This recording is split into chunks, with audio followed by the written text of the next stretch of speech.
आतंकवाद के मोर्चे पर पाकिस्तान का असली चेहरा दुनिया के सामने रखने के लिए लाने के लिए भारत ने 60 डेलीगेशन दुनिया के अलग अलग देशों में भेजे हैं। इसमें पाकिस्तान पर क्या प्रभाव पड़ेगा, इसको लेकर भारत एक्सप्रेस संवाददाता मोहित शुक्ला ने बीएसएफ के पूर्व डीजी प्रकाश सिंह जी से खास बातचीत की है।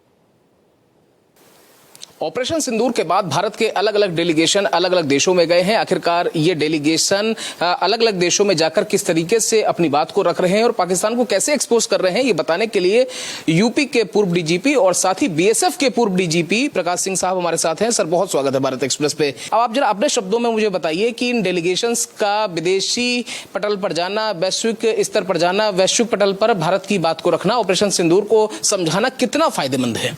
देखिए, ऐसे तो हर देश की अपनी नीति है, अपना दृष्टिकोण है, अपनी फॉरेन पॉलिसी है और उसी के मुताबिक और उसी चश्मे से वो ऑपरेशन सिंदूर और भारत पाकिस्तान के बीच में जो लड़ाई हुई उसको देखते हैं।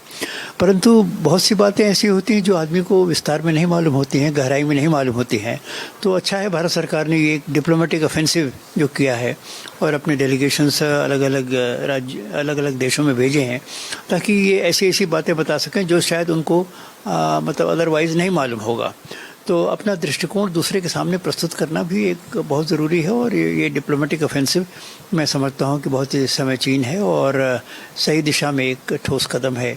ठीक है, उसमें एक विशेष वर्ग के लोग ज़्यादा हैं, वो धर्म के आधार पे विरोध करते हैं, परंतु यद्यपि उनका नेतृत्व ऐसा नहीं कर रहा है, परंतु ग्राउंड लेवल पे बड़े सारे फुट सोल्जर्स इनके पास हैं और हमारे हिंदुस्तान में पैसे के लिए कोई भी कर सकता है। चलिए, वक्त देने के लिए बहुत शुक्रिया। तो साफ तौर पर आप बीएसएफ के पूर्व डीजी प्रकाश सिंह साहब को सुन रहे हैं। हर एक चीज पर बारीकी से अपनी बात उन्होंने रखी और साथ ही ये भी बताया कि ऐसे लोगों पर बहुत जरूरी है कि एक इंटरनल सर्जिकल स्ट्राइक की जाए जिससे इन पर लगाम लगाई जा सके।